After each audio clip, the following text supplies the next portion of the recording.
this other night. I'm really feeling it. I'm absolutely feeling it. So let's do that. Let's talk some pro basketball tonight. And I want to talk specifically about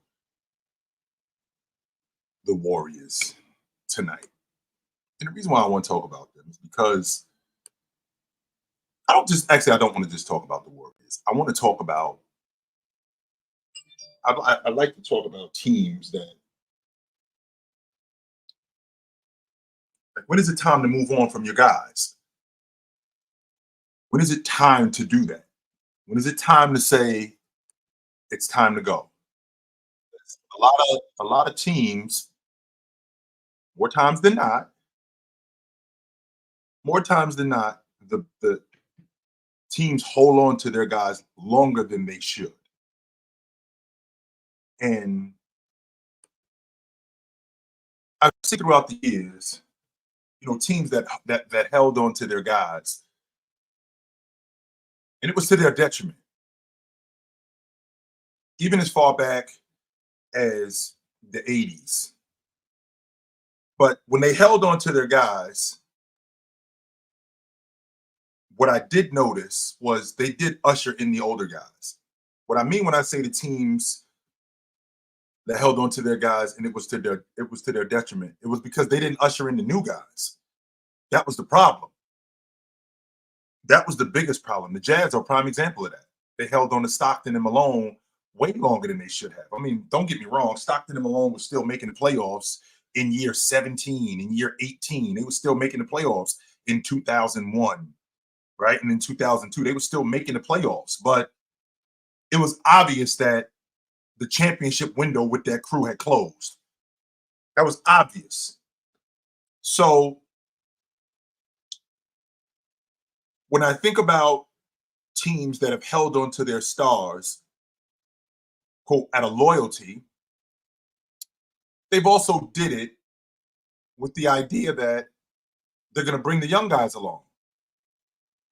For example, with the Lakers, when they had Jabbar and they were winning championships. I mean, they won the NBA championship with Jabbar as the guy in 1985. Jabbar was 38 years old. 38 Jabbar was when they won the NBA championship. Oldest player in NBA history to win the finals MVP. That happened. So when that happened, they ushered in the 85-86 season, right? They ushered in the 85-86 season. They had Jabbar still as the guy. And they ended up going to the Western Conference Championship, only to lose to Houston. And it was obvious that it was time to move forward. And Magic now became the guy. Magic was still a young guy in 86. He was 26 years old. James Worthy now moved in front of Jabbar.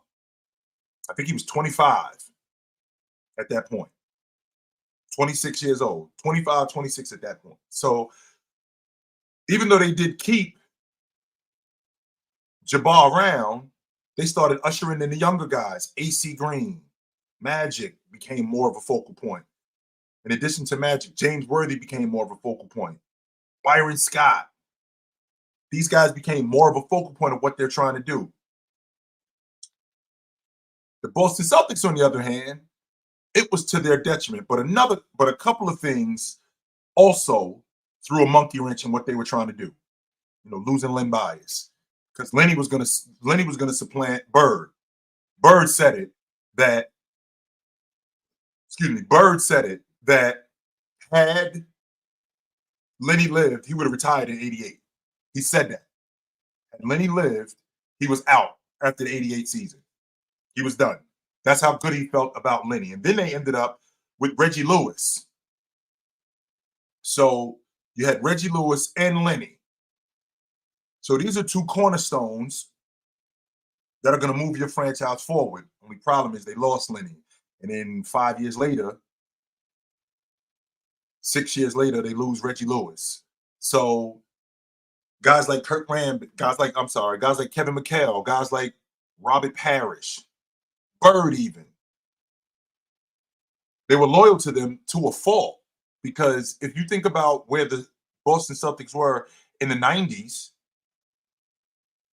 they were one of the worst teams in the 90s, considering how good they were. They were not a. I think after the 95 season, I don't think they made the playoffs again for the entire decade. And if they did, they probably made the playoffs one time, but I don't think they did. I don't think they made the playoffs again for the rest of the decade. So, with that being said, they ended up holding on to Bird, which they had to, holding on to McHale. I don't think that they had to hold on to McHale, but I understood it, from a legacy standpoint. Robert Parrish, a lot of these guys, they held on to him for legacy status, but it cost them. It ended up costing them later. In the 2000s, did San Antonio hold on to Ginobili, Tony Parker, Tim Duncan? Did they hold on to them too long? I don't think so. And the reason why I don't think so is because during that time, they still were a championship level team. In addition to them being a championship level team, they were ushering in the young guys like Kawhi Leonard, George Hill. They were ushering in these young guys to make sure that, when it was over for Ginobili, when it was over for Tim Duncan, when it was over for Tony Parker, we have time to move these new guys ahead. They did the same thing with Tim Duncan earlier in his career. Instead of holding on to David Robinson like that, they just redefined his role and brought the young kid along, Tim Duncan, brought him along a little bit, brought him along different, and brought him along faster because he was developing faster. So you can't sit a guy like that. He has to play. He has to play. The Warriors, on the other hand, I think they held on to these guys way longer than they should have. And not only did they hold on to these guys way longer than they should have, they didn't play their younger guys. And this is the reason why this crew isn't a championship unit anymore. When they were from 2014, 2015, everybody thinks about that year as the year that they won the NBA championship. I don't think about that year. I think about the year before that, 2 years before that, when they started making the playoffs. Okay, these young guys, Curry, Klay Thompson, David Lee, Draymond Green, these guys are actually, I think that they can turn into something special. In the process of us turning them into something special, right, and turning them into something special, I can now usher out the older guys. So with, what am I thinking about? Monte Ellis. Monte Ellis was a young guy, but the Warriors obviously saw the future with Steph and Clay. Steph and Clay. They obviously saw that. And the reason why they moved on from Monte Ellis was because this unit works better. In addition to him being younger, it works better. So the same adage and the same logic could be used. The same logic could be used when you're moving forward. So in the 2012-2013 season, this team is now starting to make the playoffs, and we're turning into something. So we built it with Steph, Harrison, Clay, Dre, Reeves. David Lee. We're building it with these guys. David Lee gets hurt. Turns out Draymond fits better with these guys. Now, not one of you in here thought that Klay Thompson was going to be that good. Not one of you in here thought that Steph Curry was going to be that good. Not one of you in here thought that Draymond was going to be that good.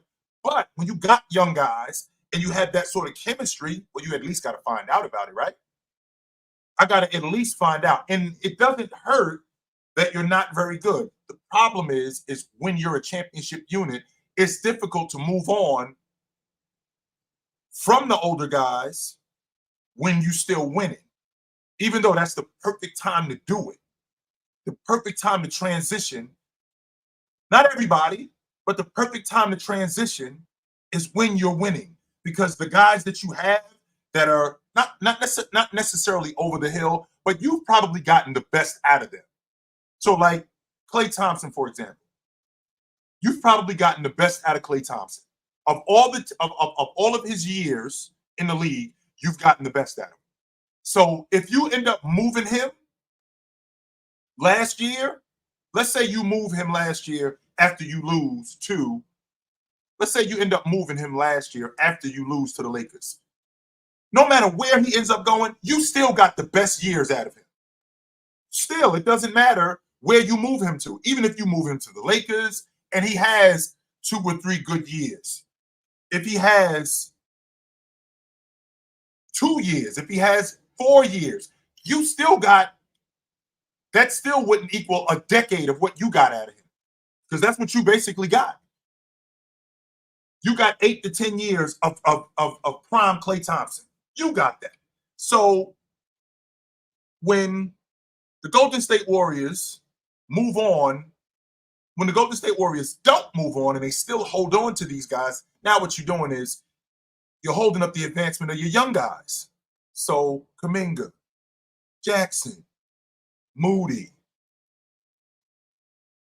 Pods. These guys, we don't know who they are. And we don't know who they could be as long as these other guys are around.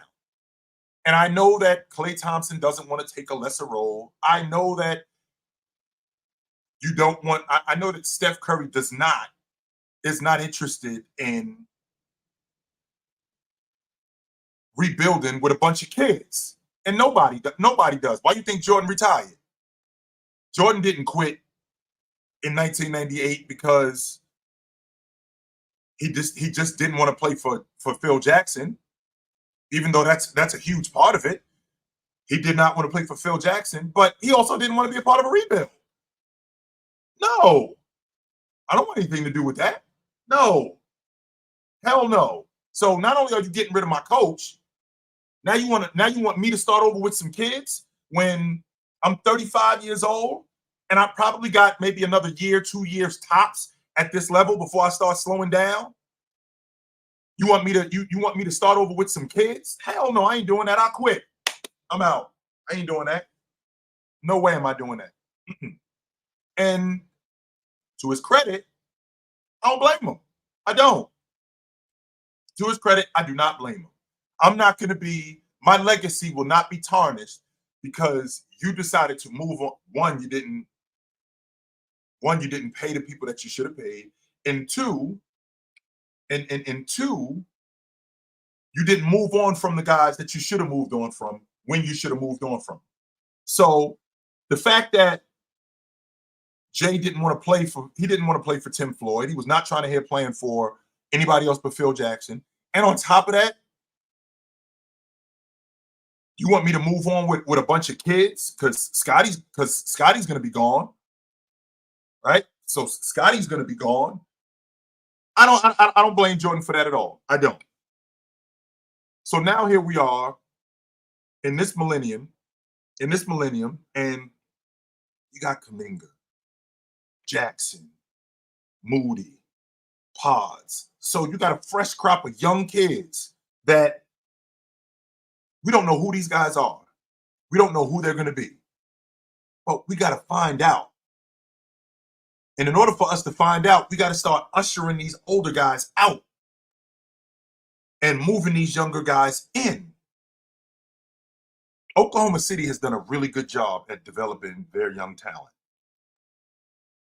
I understand why Doc Rivers didn't want to trade Shea, but I understand it. Why he did it, it was to get Kawhi Leonard, and Paul George. So if you're not doing that as a GM at that time, during that time, you're getting fired. At that time. Now you can look back on it and see how it turned out in I think Doc would have, knowing what he knows today, would have done something different. But with that being said, at that time he had to do that. So if you have the Golden State Warriors who just won the NBA championship in 2022, that was the validation championship, I think, of the championships that they won. The 14-15 one was a little tainted because the logic was James didn't have his whole crew. The 15-16 got tricky because it was the biggest collapse in finals history. Then they get KD, and now the logic is, well, you can't win it without him. But they did end up winning it in 22 without him, with some young guys, because Wiggins had been on the crew for, 3 years at that point? Wiggins had been on the crew. You get Jordan Poole in the fold. So when you get you get these guys in the fold, when you get these teams in the fold, when you get these players in the fold, and you end up winning it, this is the perfect time to move on from guys like Klay Thompson, who just came off not one, but two, count them, two career-ending injuries. Tore up his knee in the finals in 19, didn't tore up his Achilles in 20. These are career-ending injuries. He didn't have one of them. He had two of them in consecutive years. So if you are going to get anything for him, then was the time to do it.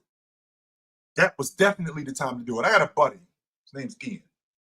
I had a buddy named Ian, and Ian was out on Klay.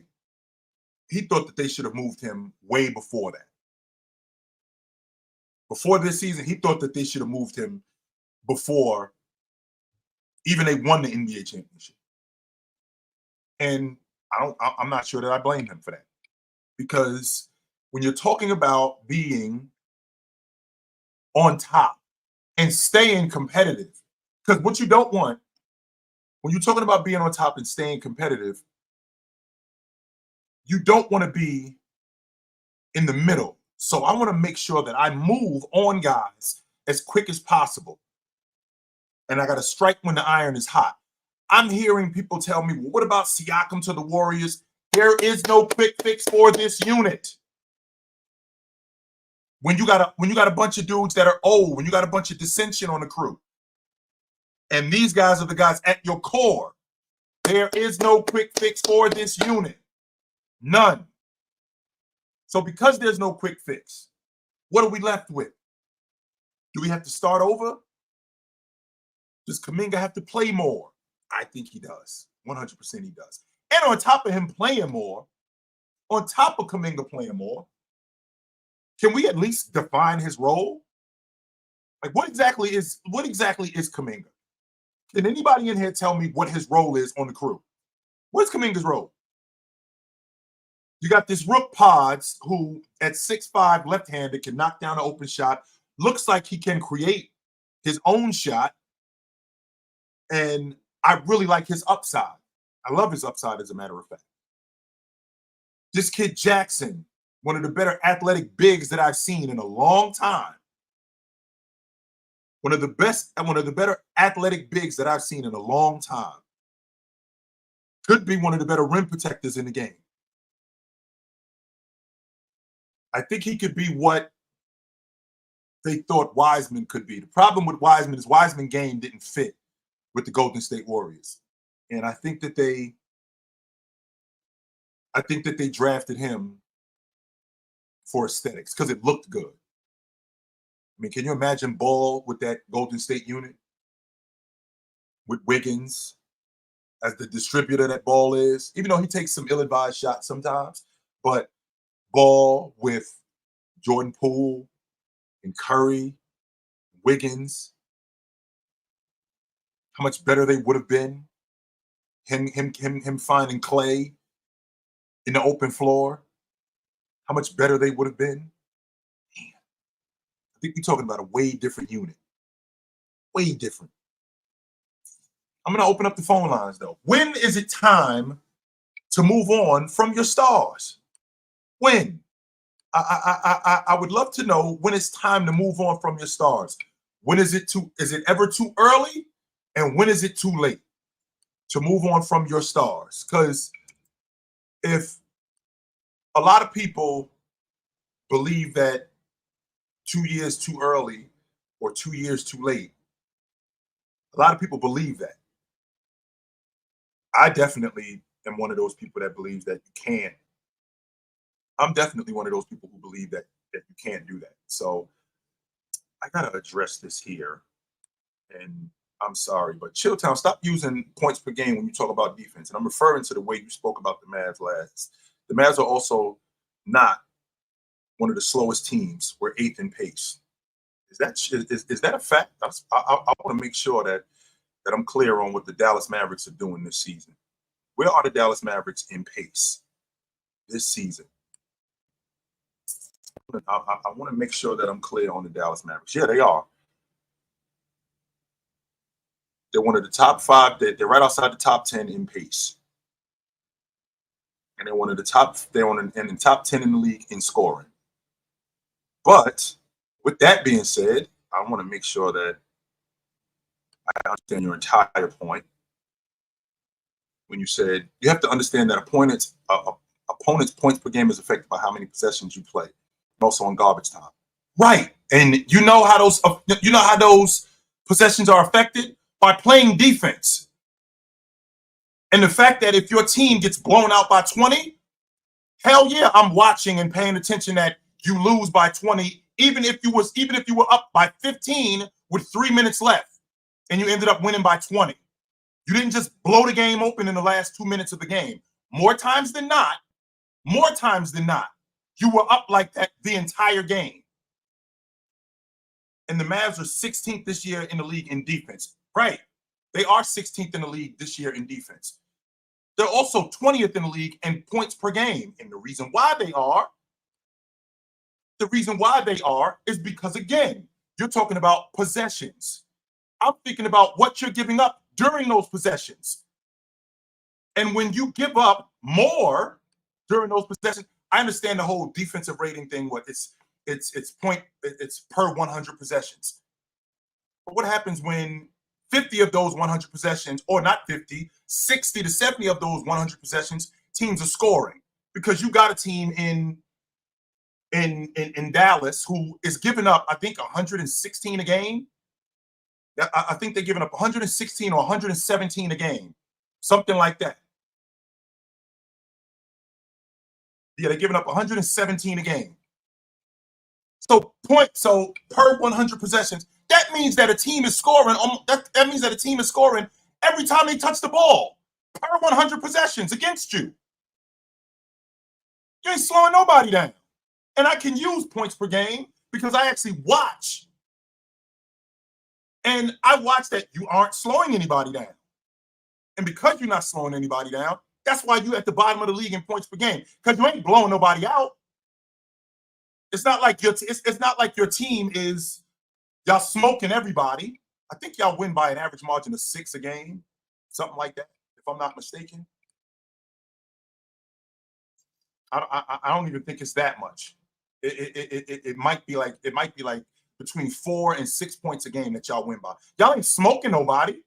So the idea of blowing people out, more times than not, you guys are in dog fights. The last 2-3 possessions of games, not the two or three possessions, the last 2 or 3 minutes, the last 2 or 3 minutes of games are dog fights. I watched that Minnesota game a couple of nights ago. This is against the best defense in the league. It was a dog fight. So I'm not buying that per 100 possessions.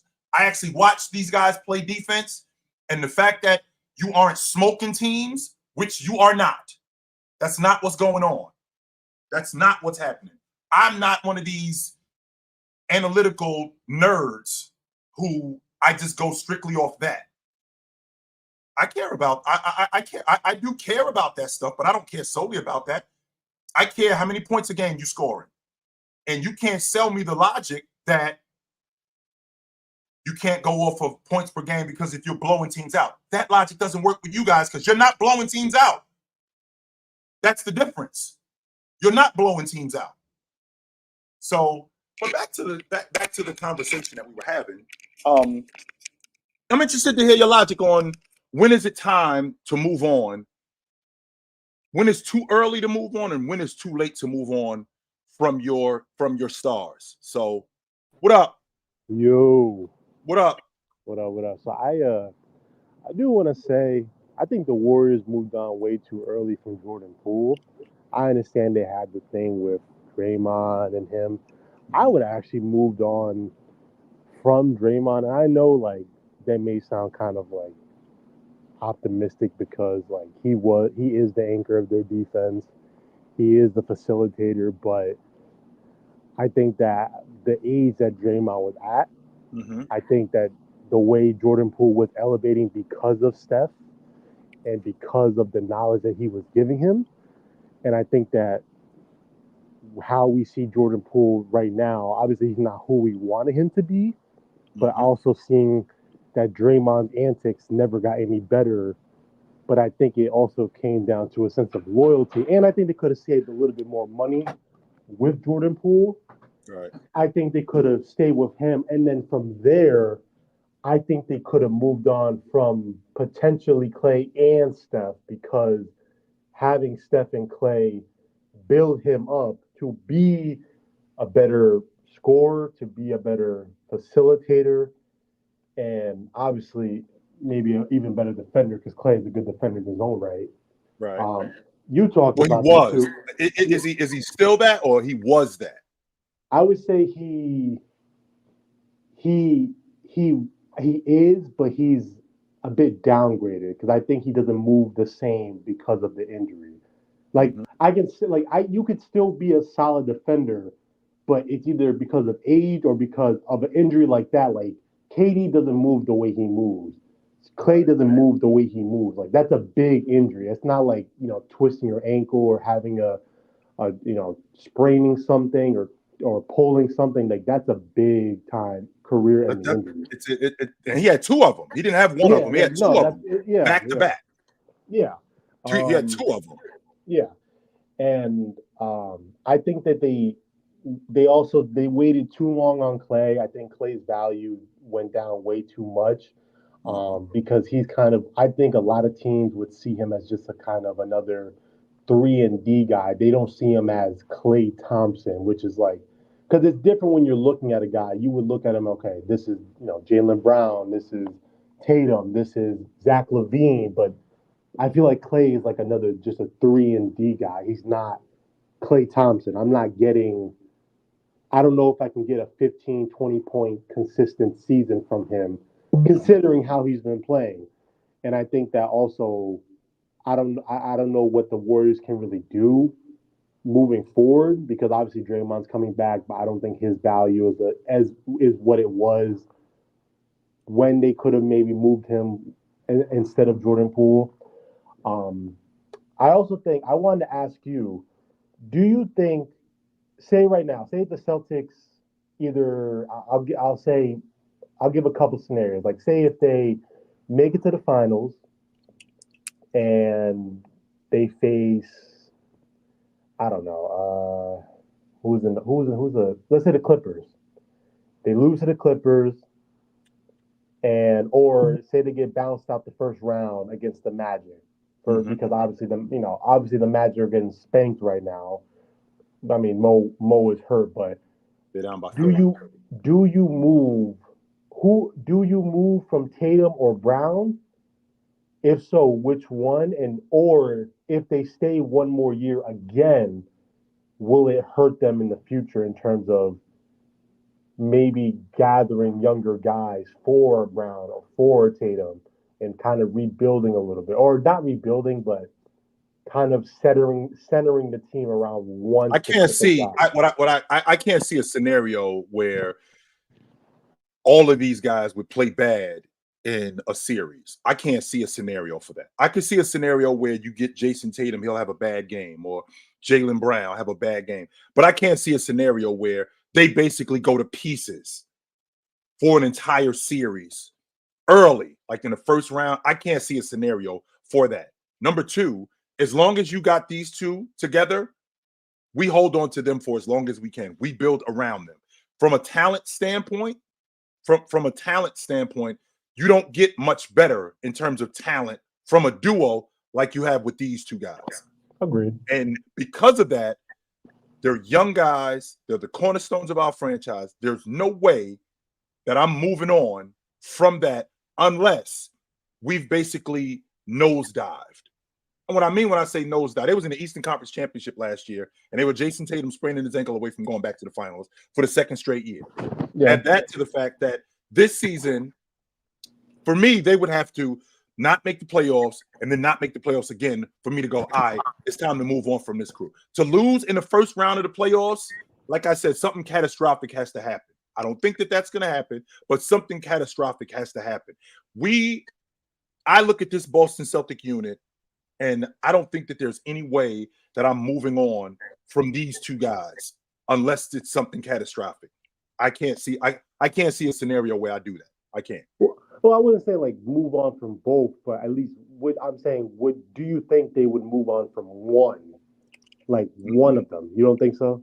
No, I don't. And the reason why I don't think so is because, again, like I just mentioned, when you're talking about the talent, there aren't many teams in the league that have this kind of duo in terms of talent.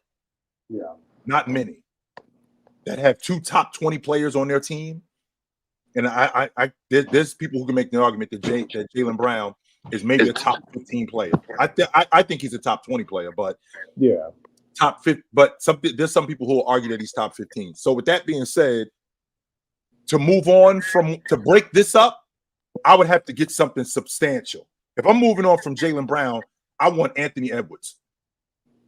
Yeah. I'm not moving on from Jaylen Brown and I'm building this unit around Jason Tatum like Dallas is built Dallas built that unit around because they're two different players. No, I'm not doing that. But but the thing with Luka, do you think if they hold on to Luka to a point where if they keep losing in the first round or second round, do you think he could become another, I wouldn't say another LeBron, but another guy who stayed loyal to a team, didn't make too many adjustments? I mean, yes, they got Kyrie. They got Derrick Jones, who's been playing pretty good for them. Yeah. They have Hardaway. But do you think he could be another product of a guy who stayed on the team, and unless they make that big move like Dallas did do to get a Shawn Marion, to get a kid, and all these guys, do you think he might just be another guy who's kind of wasted wasted on a team that didn't do as much as they could have done? Do you see Luka staying in Dallas anytime longer if they don't? I do, but with that being said, the question that I have for you is, well, what's staying loyal? He's been there for 6 years. Now, it's not like Dirk was there his whole career. Dirk is there his entire career. How long before we go, all right, Luka should be out of there? Well, I know for a fact that I am not interested in moving on from Luka right now. Yeah. I'm not trying to hear that. Yeah, no. I'm not. Was he 24? Hell no. I'm not trying to hear that. No. Now, if he gives them 7, 8 years and this is where it is, he decides to walk, well, I think that that's been a substantial amount of time. However, as an organization, no, I ain't moving on from him at 24, 25 years old. Hell no, I ain't doing that. Nope. So, all right, Big. I know where to find you at, brother. Good to talk to you. I don't know how you could move on from it. It's difficult for me to think about moving on from young guys, especially when these young guys are the cornerstone of your franchise. When you get guys like Luka, like Ja, like James when he was young. When you get guys like that, you do everything that you can to build around these guys. One, to keep them there. Now, winning, a lot goes into winning. I want to make sure that we're clear on that. Winning isn't just Winning isn't just, yo, I got a bomb squad out here. I got the best players. It's not that. You need a lot of things to go your way. So I'm not ready to do that. I'm definitely not ready to do that. No, I will not. Maria, I was about to bring you up and then you bounced. But all right, that's what's up. So with that being said, right? With that being said, I'm just not a fan of teams that got young guys and people being impatient when these guys have been here for 3 or 4 years. Now, in the situation with Jason Tatum and with Jaylen Brown, my patience is starting to wane. And the reason why is because, well, we can't just keep getting there, yo. Like it's one thing if they were building it. All right, we're getting close. All right, we're getting close. It's something completely different when, yo, we're there. We can't just keep getting to the Eastern Conference Championship. We can't keep getting to the NBA Finals. We got to win it. And it's obvious that we got the formula to get there.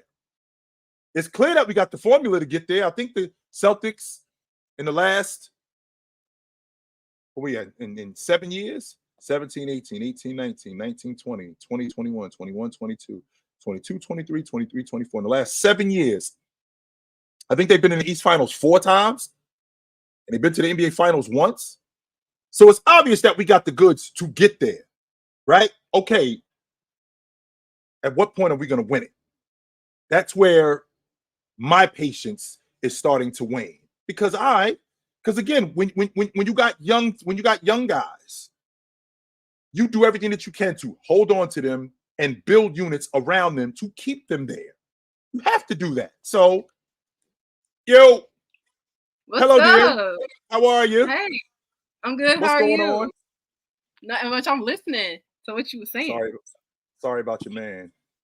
Yes, I wanted to come up and talk about him, but then I was like, oh, your topic. It's kind of it's kind of one of those seasons, Maria, because like anything that can go wrong is going to go wrong. That's happened with teams before, where no matter what you try to do, whatever could go wrong is going to go wrong. And I feel like that's what's going on right now in Memphis with Ja, not just with his injury, with the nonsense before the season started, and then with Steven Adams, and then with Brandon Clark, and then Marcus Smart is added on. It's almost like this season is a wash. Whatever can go wrong is going to go wrong, and we just gotta say, okay, this is what it is, and try to get better next year. But it hurts. It hurts. Oh my God. I got an inside source that told me he was hurt, but I didn't want to believe it. I'm like, okay, that kind of explains why he was in the sling.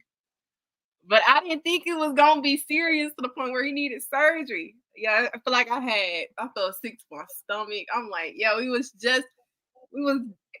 working towards something.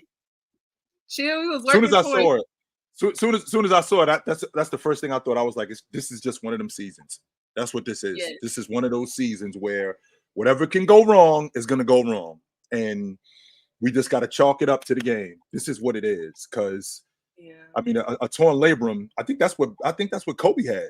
I think that's a 7-8 month injury. Yeah, that's what I've heard too. 7 to 8 months. I think that's a 7-8 month injury where we in January. He should be ready for training camp next season. He should be ready for training camp, but yeah, it's tough. It is. I understand. So yeah. But since you up here, I mean, when is it time to move on from your stars, Maria? Okay, see, I don't know, because that's what they trying to say with Ja, because he's so injury prone. You got the off the court issues. I think it depends on your age. Ja Morant is still young. And the potential is still there with him. And I feel like that even though Ja has been playing up to par like the last couple of seasons, I feel like that there's still a ceiling that he hasn't reached, in my opinion. That's fair. But with players like Steph Curry, it's tough. Because, like, I feel like they want to hold on. I don't know what they want. I actually don't know what they want. I mean, I do, but I don't. I feel like they should go ahead and try to look for some replacements for Klay Thompson. And I think that they had him, and they traded him away for somebody way older. Jordan Poole. I think Jordan Poole was definitely gonna be the future for their Golden State Warriors team. Once Curry and them retired. So I guess we do know they're just trying to hang on to that big three, but they all old and not playing them. Ja's 24 years old, Maria. Do not call my phone if I'm the Memphis Grizzlies if you're not offering something like Fox, Murray. Yeah. Do not call my phone with a bunch of draft picks, and because you're gonna hear this. Click. I'm not interested. I'm not interested at all. So with that being said, Ja is clearly your franchise, right? Yeah. And he's got, and don't get me wrong, he's got in trouble off the court, and it's been pretty difficult for your unit. However, he still is box office, and in the process of him being box office, I'm not getting rid of that unless something substantial happens where he finds himself in some goofiness again. Yeah. If he finds himself in some goofiness again and I have to move on from him, that's one thing. As opposed to it's something minor like this injury, we can fix that. He's 24 years old. Yeah. By the time he comes back, he'll be 25. He's still got some good years left in him. We still can build around him. Jaren Jackson. I don't know what Toronto plans on doing, and I know you're a Memphis girl, but I love Siakam with Memphis. Me too. I love him in Memphis because him, if you could get him, if Memphis is goofy enough, not Memphis, I'm sorry, if Toronto was goofy enough and walk out the front door, if you could get him in the fold with Ja, Desmond Bane, Steven Adams, Jaren Jackson, and move Siakam to the 3, because I don't think Siakam's a 4, man. I've always thought he was a 3. Okay. But he kind of played the 4 because they had Leonard and they had OG Anunoby. But I always thought that he was a 3-man. With that being said, if Toronto is goofy enough to let him walk out the front door, if I'm Memphis, I'm at his door at 12:01. We better free agent day. I'm at his door. Like, yes, absolutely. I'm at his door. So I think that when you're talking about moving on from young players, it's definitely better to do it earlier than later, because you find yourself in a position where the Golden State Warriors are right now. Exactly. Maria, can you tell me what exactly is Kuminga's role on the Golden State Warriors? To be honest, I don't know. I bet you could tell me what Desmond Bane's role is, though. Yep, he our scorer. That's the person we go to when we need a bucket. I bet you can tell me what Jaren Jackson's role is. Yes, to defend the inside, as always. Meanwhile, Kuminga is in year 3 now? He's in year 3. Yeah. We still don't know exactly what it is he's doing. What y'all doing with this kid? Do you think they should fire Kerr? I don't know about firing him more than I think it's just going to be an amicable split at some point. Because when you've been there that long, and you've done what he's done, firing somebody, it looks messy. And True. I don't want to be the coach to replace Steve Kerr. I want to be the coach to replace the coach to replace Steve Kerr. I don't want to be that dude. Yeah. I do not want to be that guy. So I think that an amicable split is gonna come at some point, unless he can turn it around. And how can he turn it around? By going with the young kids. Right. Going with these young kids. What is the issue with you drafted them for a reason? They not bums. They all have talents. So play them. You got nothing to lose right now because y'all not even in. Well, they could make the playoffs. No. Through the play-in, obviously, but just go ahead and give them boys a chance. I think the biggest problem we're having with this crew is Steph is still awesome, and with Steph still being awesome, what's the game plan moving forward? The game plan moving forward is we have to retool. Well, you've had Draymond for as long as you've had him. You've probably gotten everything out of him. You've had Klay, and I think Klay's best years are behind him. Even if he were to end up I don't know, let's say he ended up in Memphis or he ended up with Minnesota. How much better would he be in Milwaukee? As good as he would be in Milwaukee, you still got the best years out of him in Golden State. So what's the big deal in moving on from him and getting something substantial? Because I know Milwaukee, they would not be handing over a bucket of extra crispy and a six-pack. It would be way more than that to get a guy like Klay. Way more. Yeah. So I think it's definitely better to move on from your guys a little earlier than a little too late. I agree. Yeah. So good to see you, Maria. You know where to find me at when you need me. Absolutely. I am not hard to find. I do this at night, and I also do it in the morning on TikTok on NBA. So you know where to find me when you need me. All right, dear. I'll talk to you later. Maria does content on TikTok. She's good too. She's really good. I like her stuff. I do. I like her stuff. She comes with legit logic. There aren't many people that, especially at her age, that know the game that I listen to, and I'm like, she knows what she's talking about. And I'd like to think that she knows what she's talking about. And to this dude right here, no. How about that? No. If you want to call it disrespect, I call it being a realist. What have the Clippers shown me to suggest that I should get on this train? I'm all ears. I'm not going to say another thing about the Clippers, except I'm going to ask a question. What have the Clippers shown me to suggest that I should get on this train? Go. What have they shown me? And this dude right here. Cottage, how many times have I answered this question, man? Is it just like, do you just like hearing it? Is that what you like? Is that what it is? Because I'm sure that you've heard this from me more than once, more than twice, more than 3 times, more than 5 times. Do you just like hearing it? Is that what it is? What's going on, yo? Like, what's really going on here? What's happening? What's really going on? I'm interested to know that. What's going on? Because I've said this to you more than once, you've heard me say this more than once, more than twice, more than 3 times. So what's going on, brother? What up? What up, Chill? What's up, brother? Yeah, I want to answer your question about what you said about moving on from a player. And I've had a couple of examples in my mind about when it's time to move on, but it depends on context. So I'll start with the young player first. So if you're talking about a young player, I think it's early, very early in their career where they basically show you that they don't have an ability to lead. And I'll give you an example of D'Angelo Russell.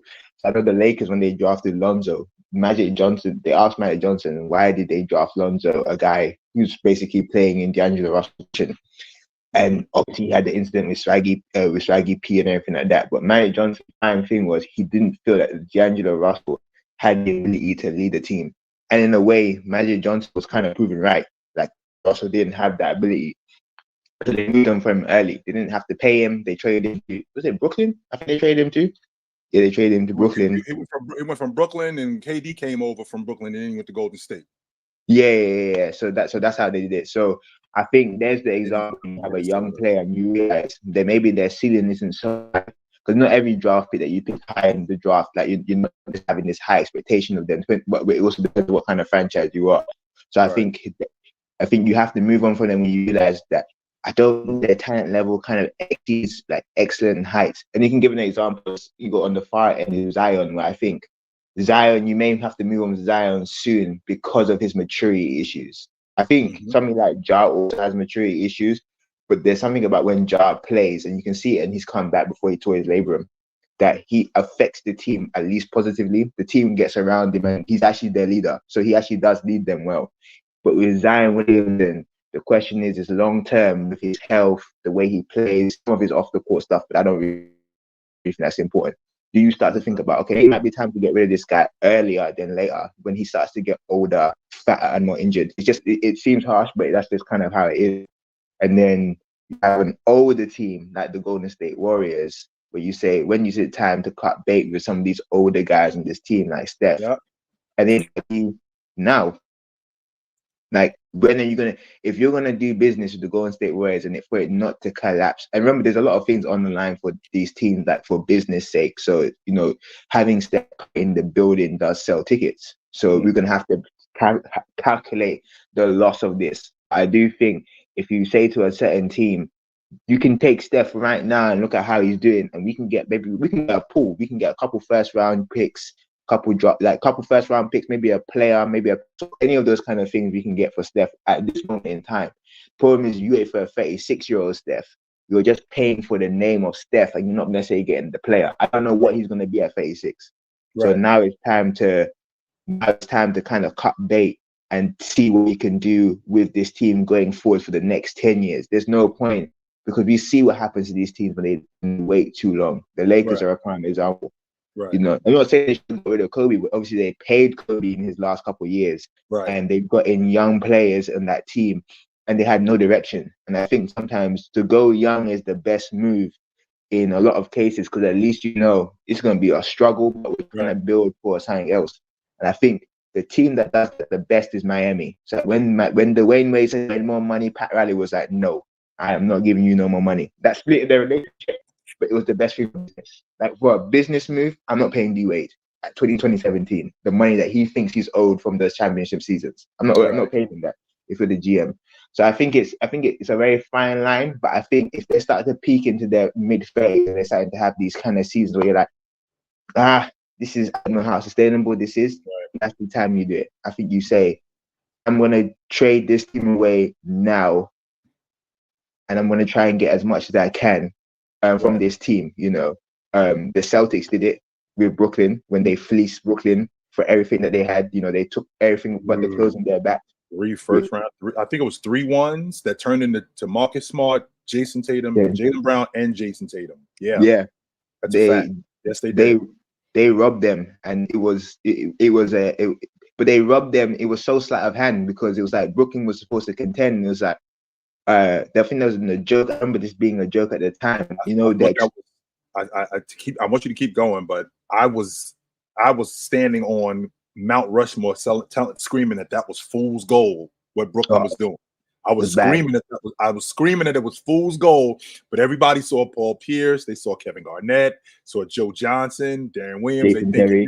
I'm like, this is fool's gold. These dudes are over. I'm telling you, these guys are over, and I knew it. And they got Jason Terry as well in that trade as well, isn't it? Jason Terry went to Brooklyn. I think what did they win the record again that season? I think they went 40. Did they win 49 games that year? In 20, I think it was in 2012. I believe it was. I want to say 2012 or 2013. 2014. So if it was 2014, I think that I can check right now. Let's see here in the 13-14 season, because I remember they lost to Miami in the playoffs. I remember they lost to Miami in the playoffs. They ended up winning that year. Brooklyn won 44 games that year. 44. Okay. Yeah, they won 44 games that year. They did. Okay. But at least when you go young, there's direction. Like we have an idea. All right, we're going with the young guys. We don't know exactly who our franchise player is, but it's a decision that we're making. We're moving on from our older guys, and we're moving on with our young guys. We got to figure out who our young guys are. I've always felt like that with quarterbacks too. So this kid that's in Green Bay, Jordan Love, is a prime example of that, where he was in the same position that Aaron Rodgers was in, playing behind Favre. You sit this guy behind him for four seasons. At some point, we got to find out what we got. Can't just sit. We can't just keep him over here for 5, 6, 7 years. We can't do that. We have to at some point figure out what we have. I feel like it's the same logic when you're talking about young guys in the NBA, because it is a younger league, so these guys have a tendency to get pushed to the forefront a little faster because it's a younger league. It's not like it was in the 90s where, you could bring a guy, if he's playing behind somebody, you could bring him on a little slower, as opposed to today where this league is so young. When I'm thinking about these young guys, when I'm thinking about Pods, I'm thinking about Jackson and Kuminga. Wiggins is still young. These young guys, we don't know who they are, right? Yeah. We don't know who they are. Just like we didn't know who Clay was. We didn't know who Steph was. We didn't know who Dre was. Dre got put in the lineup because David Lee got hurt. And turns out it worked out. But that doesn't work if we don't play him. That doesn't work if we don't implement him into the game. That way we could find out, okay, do we have something here? Should we move on from this kid? Or should we continue to build around our franchise player in Steph Curry? What do we have? And I think that has to do with how long these guys play in college. I mean, Steph, I think, was 2 years. Clay was 3. Draymond was 3. Was it 3 or 4 Draymond stayed? I think he might have stayed 3 years. No, Dre stayed 4. Curry played 3. Curry played 3, and so did Clay. Yes. So I think that's another thing as well. You're having these guys that are coming out of college, and these guys basically being one and done. And not some of these guys are not ready to be one and done. I think from a business it makes sense, but some of these guys, they need to be coached. And I think what happens with a lot of these guys is it takes I think the longest thing that it takes in basketball to develop is not your game, is not your athleticism. Those things peak at a certain IQ. Right. That is the thing that a lot of these coaches, I think, look at early. And I think they realize sometimes that these guys don't have enough IQ to kind of be in the game long term. And I think, especially when you're a championship team, you need a very, very smart player to kind of join this championship unit and fit in. And I think unless you're willing to hide him, so I think with Jordan Poole, I don't think Jordan Poole is as bad as he's giving himself credit for at the moment. But I also think that Jordan Poole was very much, that team was in a much better condition to compete for a title this season that he was there. If they were this season, it would be a nightmare for Jordan Poole. They were already turning against him when they had championship aspirations. Now they don't have any. I think it would have happened to Jordan Poole anyway because his IQ isn't up to snuff to be on a championship team. And I remember when the teams I liked the most from a couple of years ago was the 2017 Lakers. 2019 Lakers with like Kyle Kuzma, Lonzo Ball, I think Julius Randle was on that team. Those guys were very young and just very precocious, and they didn't have necessarily a high basketball IQ as a team. And when you realize as well, when you start moving these guys to championship teams or even contending teams or trying to make the playoffs, you realize how much deficiencies show because it takes a long time to develop the understanding of the game. Right. And I think that's the main thing that a lot of these coaches and these teams are looking for. So it's very hard to get onto a young player if they are, if you're not sure about how they're going to play or even how they're going to fit into your scheme if they're like a championship roster. And I think also teams, one of the best examples of having older players and transitioning was the San Antonio Spurs. I think they did that the best when they had got Tim Duncan. Tim Duncan took a lesser role. I don't know if Steph wants to do that. I don't think LeBron wants to do that. Well, the reason why Steph doesn't want to do it because he doesn't have to. I'm still that guy. It's not like it was Jabbar in '87 where Jabbar was clearly on the decline. I think Steph's still a top 5 player in the game. I shouldn't have to take a back seat.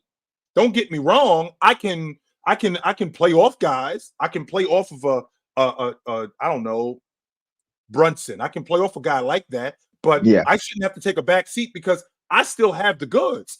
Now, when you're talking about moving on from players, more times than not, you move on from players because they're on the decline.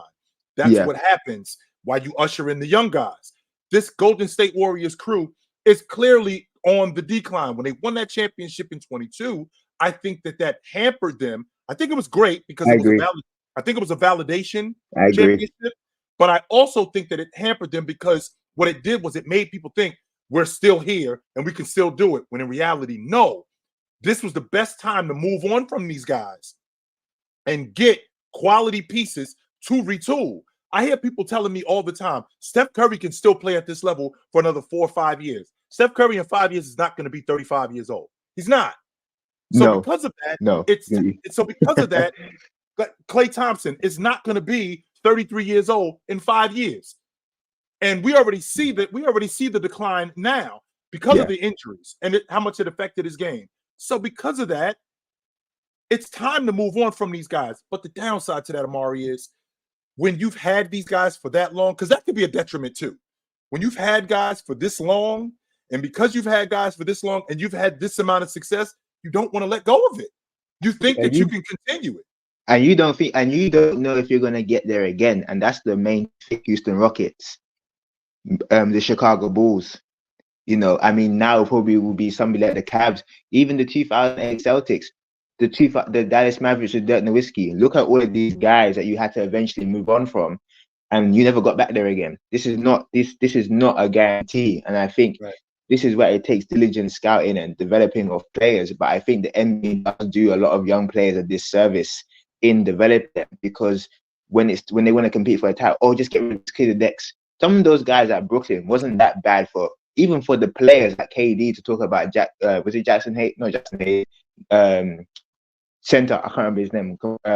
He said to him, "Oh, in Brooklyn, and they Jared Allen, and they had KD, and yeah, those guys that they moved on from. Man, to get James Harden, they made a mistake doing that. They did, and it's a complete mistake. And I think that's the main thing. I think you have a lot of these teams that, again, for me, the team has to know what it's competing for. That's why I like Cleveland. I think Cleveland has a good future, to be honest. Might not be the best right now, but they have enough young players to where they say they can develop and they can kind of maybe make a deep playoff run in the future. But they have to know what they're doing. If against it could blow up, and obviously you're going to compete with the shadow of LeBron. But I think it's hard. It's hard for a lot of these teams with these older guys, because especially if they're being successful. That's nothing. But it's even worse when teams haven't been successful and move on from them. And you have to kind of make a new success. The Clippers, when they moved on from Chris Paul and Blake Griffin and everybody like that, that team wasn't successful. So you're just thinking, what is the direction now? And they luckily made the playoffs next year. But I think, that being said, with what you just said, the flip side to that, like you said, we're not sure if we're going to get back there next year. But the flip side to that, though, Amari, is, well, what are we stuck with? Okay, we're risking not getting back there again, but we're also, with that logic, risking holding on to old players at a ridiculously high price. Yeah. So what do we choose? Do we choose to move on from these guys and maybe rebuild for a couple of years and possibly get back there? Or we pay Steph, we pay Dre this $100 million. We extend Klay Thompson for another 3 years, I don't know, at $90 million. And that cripples us. Yeah. That cripples us, because now I can't extend Jackson. I can't extend Kuminga. I can't extend Pods. I can't extend Moody. And now I'm probably going to lose these young guys, because either I'm going to lose them, whether they walk out the front door, or I trade them, and I'm probably not going to get back what I gave up for them. So I'm more willing to move on from the older guys a little sooner, as opposed to holding on to these guys, and now my franchise is crippled. The prime example of that would be the Lakers, when they decided to move on from Shaq and traded Shaq. I was just about to use the example, actually. Just about to bring out the example. And extended Kobe Bryant. It was clear what the plan was. Shaq was still awesome, but Kobe was 25 years old. Damn, yeah. This is the guy who we're going with moving forward. Sure, Bryant, sure, Shaq still has some years left, but this guy probably has more years left. And even that 04 run as well, you probably could say that was like a full run as well. I mean, they got to the finals. Yeah. And obviously you believe that they was probably going to beat the Pistons, but look at what happened to that team afterwards. Shaq develops more feet issues afterwards. His health is, on decline in that sense. Carmelo retires. Gary Payton basically retires. 3 more years of Shaq after that. You got three more years. You got 3 more elite seasons of Shaq after that. That was it. Gary Payton is done after that season. That unit was blown up. That unit got blown up. Rick Fox retired that year. That was it. Everybody was gone. Everybody was gone. It was a one and done thing. So, man, that's tough, yo. Good to talk to you, Amari. I appreciate you, brother. No Absolutely. Absolutely. It's hard, man. When that's why these GMs, that's why these executives, that's why they get paid the big bucks that they get paid, because these decisions are very difficult. These decisions are very difficult when you have a legacy guy like Klay Thompson, when you got a legacy guy like Draymond Green, when you got a legacy guy like Steph Curry. It's not simple to just move on from these guys, especially when not only has this guy been on the crew for as long as he's been on the crew, We've done what we've done. I mean, the Warriors was in the NBA championship 5 straight years. That's only happened twice in the last 50 years. The Lakers did it in the 80s. That's it. That's it. Other than them, let's see. The Lakers won in the NBA championship in 82, 83, 84, 85. Actually, they didn't do it 5 straight years. No, they didn't. The Warriors are the last team to be in the NBA championship 5 straight years. Since the Celtics did it in the 60s. Because the Celtics was in the NBA championship in 84, 85, 86, and 87. The Lakers was in the NBA championship in 82, 83, 84, 85. They missed it in 86. They went back in 87, 88, and in 89. So they were there 7 times in 8 years. But with that being said, when you have a team doing what the Golden State Warriors did, man, it's a difficult decision to make, but the right decision is to move on from the older guys. That's more times than not the right decision to make.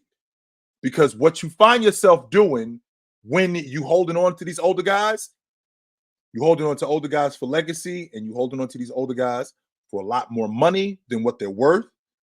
A lot more money than what they're worth at that point. A lot more money than what they're worth, and a lot more grief. Now, there are some exceptions.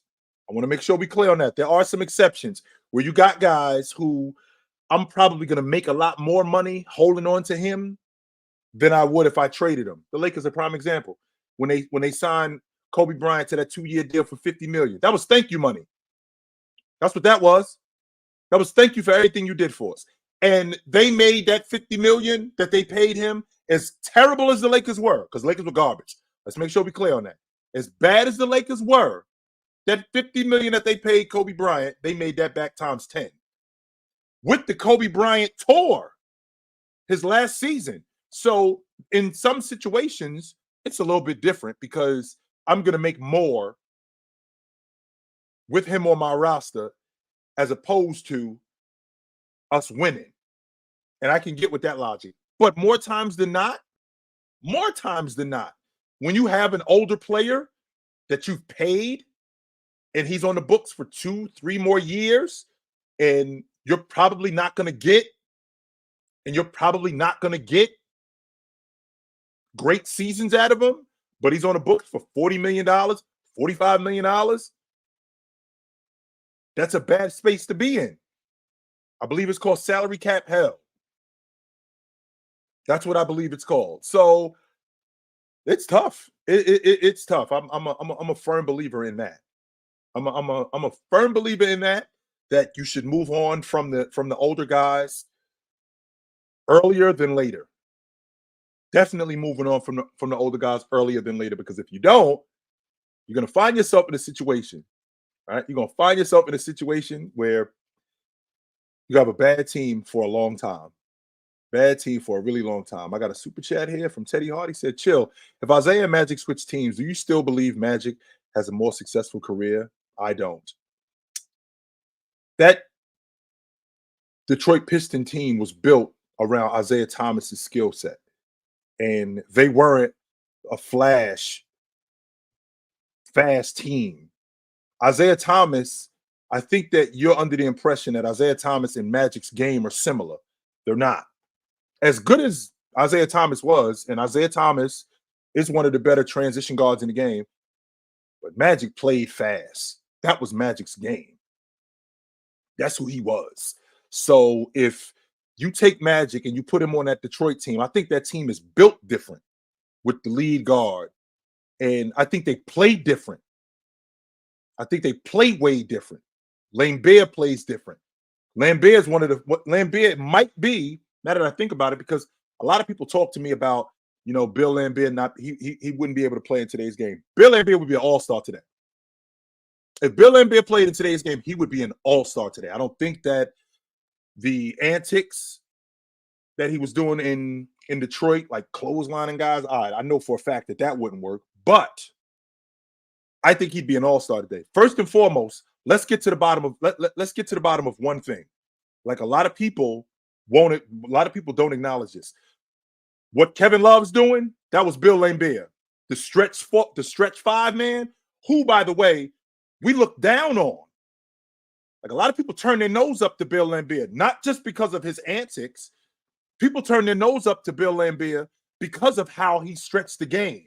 A big man standing behind a long ball line and shooting the three. What is he doing? Why is he not on the block? Why is he not doing the dirty work? When in fact he was. He was doing all of that stuff. But he was also stretching defenses, shooting the long ball. One of the best pick and pop bigs in the game. One of the best rebounders in the game. He had, I believe he had a 5-6 year stretch where he was 14, either 14 or 15 and 11. That's Kevin Love. That's who Kevin Love is. And that was when the game was slower. That's Kevin Love in Cleveland. So, with that being said, he would have been awesome in today's game. I'm sure of that. 100% sure of that. So, we have a tendency to forget a lot of times how good guys were. And I think that if you put Magic on that Detroit crew, I do think that they still would have been awesome. And I think that Isaiah playing with James Worthy and Jabbar, I still think he would have been an all-pro. I still think he would have been an all-star. I still think eventually he would have gotten to the NBA championship. But I think that Magic was a better lead guard than Isaiah Thomas. And I don't think that that's a question. Not in my mind, it's not. So, and if we're being honest, Libin Goulet, if we're being honest, let's be honest. And anybody who knows me knows how I feel about him. Bryant's last season in Los Angeles was a victory lap. That was it. He was over. If we're being honest about Bryant, when he tore up his Achilles, that was the beginning of the end of Bryant. Because after the Achilles, he cracked his knee. When he cracked his knee, then he tore up his shoulder. After he tore up his shoulder, he was never the same. And it was just downhill after that. Could he still play? Yes, he could. Was he still Bryant? No, he wasn't. In those last 2 years of his deal, he was a shell of who he used to be. He was not very good. No, he wasn't. And I like to remember, but I understand why the Lakers paid him. It was thank you money. As they should have. As they should have. As they absolutely should have. It was thank you money for him. So he wasn't what he was. No, he was not. So it's about that time for me, guys. It was good to see you guys tonight. I will be back in effect really soon. I will do my best to keep bringing you the content that I bring you, and I will continue to bring you what I need to bring you, so we can actually have legit content. What am I'd like to know, what am I ducking? Can we discuss what I'm ducking? What am I ducking, my man? Before I go, I'd like to know what is it that I'm ducking? What am I ducking? Because I have such a difficult time when I come on here. Like, you dudes talk to me like this is a fight. I come on here to talk basketball. That's what I come on here to talk. What am I ducking, to be honest? What am I ducking exactly? 604. I don't know. What is it that I should be doing? Right? What should I be doing? Like, what should I be talking about? Should I be talking about this right here? Should I be talking about this? I'm going to be honest with you, and I'm not going to pull any punches. I'm going to be completely honest with you, 604, whatever your name is. I don't give a fuck about that. I couldn't care less about it. I couldn't. I don't care about that. The only thing that I had an issue with, and I'm still here, right now talking about it. I talked about it with Ticket. The only issue that I had was with Steven Jackson saying that he wouldn't have let him go that far. Yes, he would have. And the reason why he would have let him go that far, because he said there's relationships. He said there's relationships that they have. This is what he said. There's relationships that they have. Well, you had Isaiah Thomas on your show. In the process of having Isaiah Thomas on your show, you let him go off on Jordan. And then you turned around and had Charles Oakley on your show, and you let him go off on Isaiah Thomas. This is the same Isaiah Thomas who you said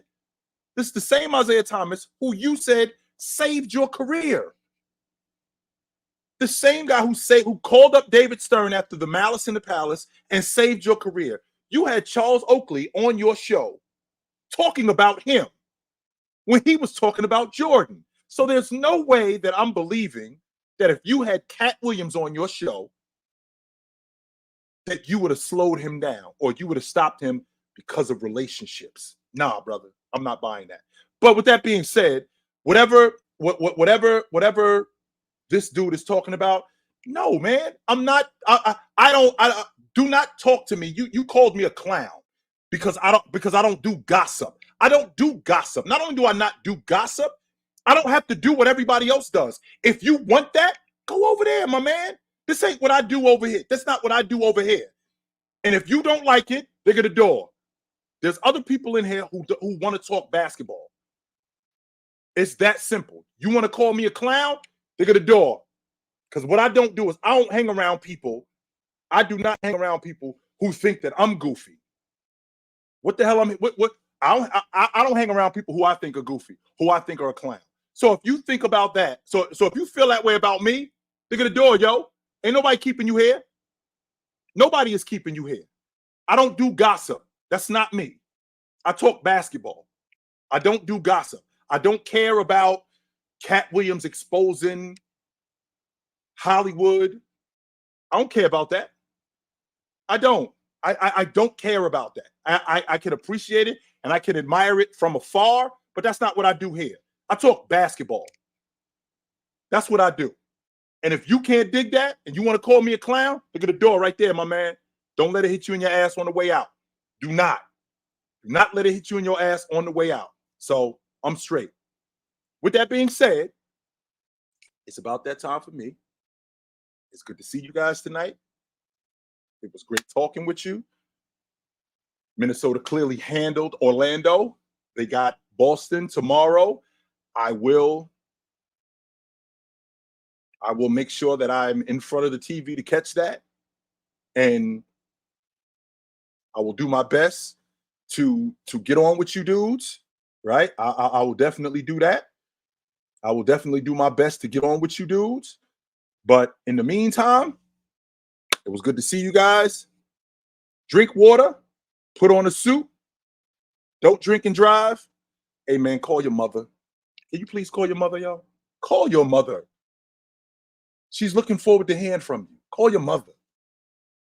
And until then, take it light, but take it. Great stream tonight, man. I enjoyed you guys. Absolutely, I did.